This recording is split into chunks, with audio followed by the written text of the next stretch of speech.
राधे राधे।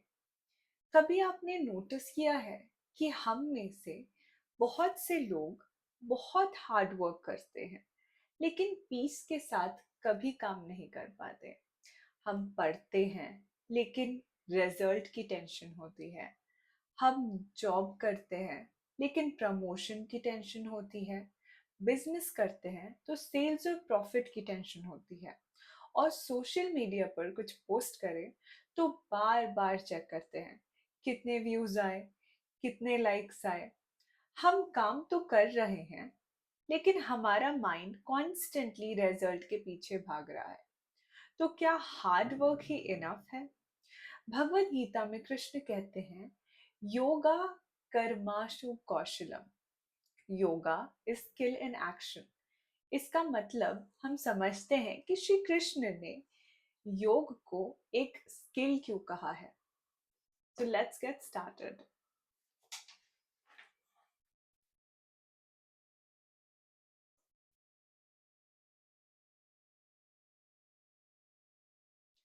बुद्धि युक्तो जताहिता उभे सुकृत दुष्कृते तस्मत् योगय युजस्व स्वा योगा कर्माशु कौशलम। जो व्यक्ति अपनी बुद्धि और समत्व में स्थित होकर कर्म करता है वो अच्छे और बुरे दोनों कर्मों के फल से ऊपर उठ जाता है। इसलिए योग में स्थित हो जाओ, क्योंकि योग ही कर्मों में कौशल है। इसे समझने की कोशिश करते हैं कि श्री कृष्ण ने क्या कहा है। भक्ति में संलग्न मनुष्य इस जीवन में ही अच्छे तथा बुरे कार्यों से अपने को मुक्त कर लेता है। अतः योग के लिए प्रयत्न करो, क्योंकि सारा कार्य कौशल यही है। जीवात्मा अनादिकाल से अपने अच्छे तथा बुरे कर्म के फलों को संचित करता है। फलतः वह निरंतर अपने स्वरूप से अनभिक्ष बना रहता है। इस अज्ञान को भगवत गीता के उपदेश से दूर किया जा सकता है। यह हमें पूर्ण रूप में भगवान श्री कृष्ण की शरण में जाने तथा जन्म जन्मांतर कर्म फल की श्रृंखला का शिकार बनने से मुक्त होने का उपदेश देती है। अतः अर्जुन को कृष्ण भावामृत में कार्य कर कार्य करने के लिए कहा गया है, क्योंकि कर्म फल के शुद्ध होने की यही प्रक्रिया है। इसको बहुत आसान भाषा में समझते हैं कि श्री कृष्ण क्या कह रहे हैं। श्री कृष्ण ये कह रहे हैं कि कई बार हम कर्म और फल इन दोनों के बंधन में बन जाते हैं और फंस जाते हैं। इस चक्कर में ना तो हम रेस्ट कर पाते हैं ना ही कर्म कर पाते हैं। जब हमें कर्म करना होता है तब हम रेस्ट के बारे में सोचते हैं, और जब हमें रेस्ट करना होता है तब हम कर्म के बारे में सोचते हैं। ये क्यों होता है? क्या ये इसलिए होता है कि हमारा मन उस समय उस वक्त उस कर्म में पूरी तरीके से स्थिर नहीं है? क्या मन या तो पास्ट में भागता है या तो फ्यूचर में भागता है? या तो फ्यूचर की टेंशन करता है, ये सोचता है कि फ्यूचर में क्या होगा, अगर मैंने बिजनेस किया तो कहीं फेल हो गया तो, कहीं मैंने जैसा सोचा था वैसा नहीं हुआ तो। या फिर फ्यूचर के ख्याली पुलाव पकाता है कि अगर मैं बहुत अमीर हो गया तो फिर मैं किस तरह का जीवन जीऊंगा, अगर ऐसा हुआ तो मैं क्या करूंगा, अगर वैसा हुआ तो मैं क्या करूंगा। यहाँ पे हमने डिस्कस किया कि फ्यूचर की बातों में क्या क्या आ जाता है, राइट? तो इससे हमें कई ज्यादा या तो एंजाइटी होती है या तो हम डिल्यूलू में जीते हैं, यानी कि रियलिटी से कंप्लीटली डिस्कनेक्टेड होते हैं। तो जब हम फ्यूचर के बारे में सोचते हैं और जब हम प्रेजेंट में तब नहीं रहते, तो that is not the right way to work. वो सही तरीका नहीं है कर्म करने का। और इससे हम कर्म के बंधन में और फल के बंधन में भी फंस जाते हैं। तो अगर आगे फल उस हिसाब से नहीं आता तो हमें चिंता होने लगती है। फिर कई बार स्ट्रेस, एंजाइटी, टेंशन इतना बढ़ जाता है कि हमें जो अभी करना चाहिए हम वो नहीं कर पाते। तो सबसे बेहतर क्या है? अगर और कुछ लोग होते हैं जो पास्ट के बारे में बहुत सोचते हैं कि ऐसा हो गया मेरे साथ, या उसी के बारे में सैडनेस वो फील करते हैं। तो कई बार क्या होता है, जो चीज अभी एग्जिस्ट नहीं करती, जो आगे हो सकती है या जो पहले हो चुकी है, हम उसी बीच में फंस जाते हैं। और जो अभी करना चाहिए, जो अभी का समय है, जो वक्त है अभी हमारे पास, जो कि बहुत ज्यादा कीमती है, हम उस वक्त को गवा देते हैं। और इस वजह से हम बार बार उसी प्रकार का भाग्य यानी कि प्रारब्ध अपने ओर मोड़ लेते हैं। यहाँ पे श्री कृष्ण और एक बात कह रहे हैं, जब भी कोई मनुष्य उनको भक्ति में पुकारता है, उनके प्रति भक्ति रखता है और उनकी शरणागत में आ जाता है, तो श्री कृष्ण उसे अपनी आत्मा का ज्ञान देते हैं। यानी हम कौन हैं, क्या करने आए हैं, किस प्रकार इस धरती में हमें जीवन व्यापन करना है, या कौन से कार्य करने हैं और कौन से नहीं करने हैं, इसका पूर्ण ज्ञान श्री कृष्ण देते हैं। लेकिन उससे पहले हमें ये जानना बहुत बहुत बहुत जरूरी है कि हम कौन हैं और हम क्यों आए हैं, हमारा क्या पर्पस है। और ये तभी हो सकता है जब हम श्री कृष्ण से कनेक्ट होते हैं, जब हम श्री कृष्ण के शरण में जाते हैं। और जैसे जैसे हम श्री कृष्ण की शरणागति में आते हैं, हम मंत्र जाप करते हैं, वैसे वैसे श्री कृष्ण धीरे धीरे अपना सपोर्ट, अपनी गाइडेंस, हर सब कुछ हमारे पास भेजते हैं।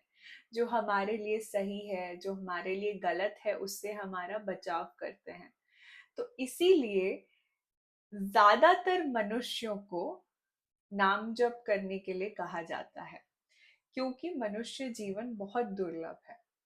दूसरी बात श्री कृष्ण ने ये कही है कि क्योंकि ये कलयुग है, तो यहाँ पे ज्ञान बहुत विलीन है। मतलब ज्ञान, सही ज्ञान नहीं है और बहुत सा गलत ज्ञान इधर उधर फैला हुआ है।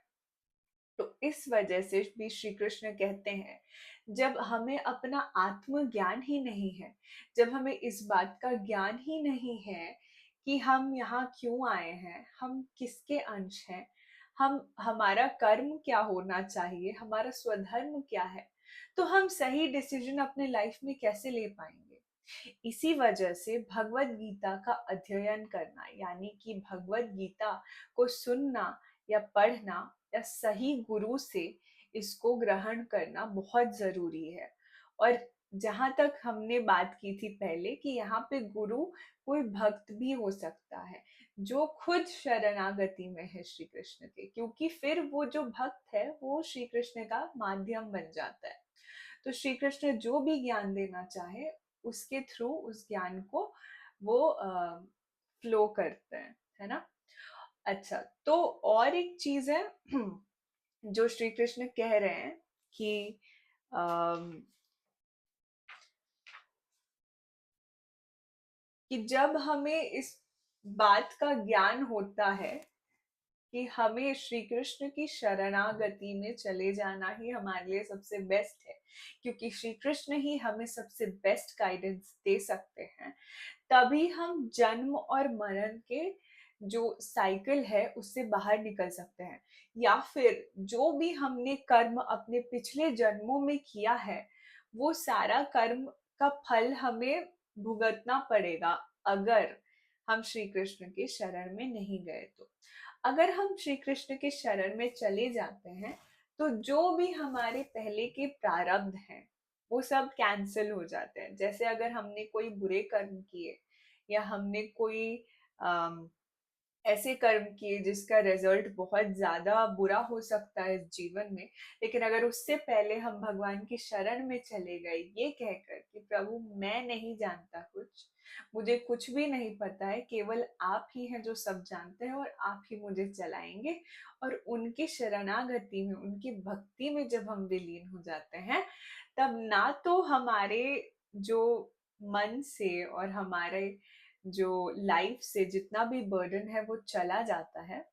ऐसा होता है कि बर्डन रहेगा बट उठा कृष्ण लेते हैं तो आपको बहुत लाइट फील होता है। तो इसी वजह से बहुत जरूरी है नाम जप करना, भगवान की शरण में जाना और उनको पूछना गाइडेंस के लिए कि आपके लिए सही डिसीजन क्या है। बट जब आप शरणागत हो जाते हैं तो आपके लाइफ के सारे डिसीजंस भगवान जी लेते हैं और वो आपको उसी तरीके से गाइड करते हैं जैसे वो अर्जुन को गाइड करते हैं। उसी तरीके से आपको कभी भी अपने लाइफ में अकेला फील नहीं होता, क्योंकि आपको पता है कि वो आपके साथ हमेशा प्रेजेंट है। और उनकी प्रेजेंस को फील करने के लिए ही नाम जप करना बहुत जरूरी है। धीरे धीरे धीरे धीरे जैसे श्री कृष्ण की कृपा एक इंसान के जीवन में बढ़ने लगती है, वैसे ही उसका उद्धार होने लगता है। अगर वो पहले बहुत सी गलतियां करता था, अब वो धीरे धीरे ट्रांसफॉर्म होकर बेटर चूज करता है अपने लिए, क्योंकि श्री कृष्ण उसको गाइड करते हैं। तो जब आप उन्हें अपना मानते हो तो आप उनका मैजिक भी अपने लाइफ में फील करते हो। So this is all for today. And अगर आपको इन वीडियोस से कुछ सीखने को मिल रहा है, then definitely mention in the comment कि आपको ऐसे कौन से प्रॉब्लम्स होते हैं या फिर ऐसा कौन सा स्ट्रेस या ओवरवेल्म फीलिंग होता है जिससे आप डील नहीं कर पाते। तो शायद उसका आंसर भगवत गीता में है, and I will definitely revert back and comment back about the answer. And Baki, I would also tell you to keep doing Namjap because there is so much miracle in it that I keep seeing every day, and I want to be able to share that with everyone. And lastly, please like, share and subscribe to my channel अगर आपको ये video अच्छा लगा है and आपने इससे कुछ ज़रूरी सीखा है, तो फिर डेफिनेटली इस वीडियो को शेयर करें अपने लव्ड वंस के साथ। बिकॉज आप अगर किसी भी काम को एक अच्छे इंटेंशन से करते हो then more comes back to you, right? So until then, take care of yourself, keep doing Nam Jap. Hare Krishna, Radhe Radhe.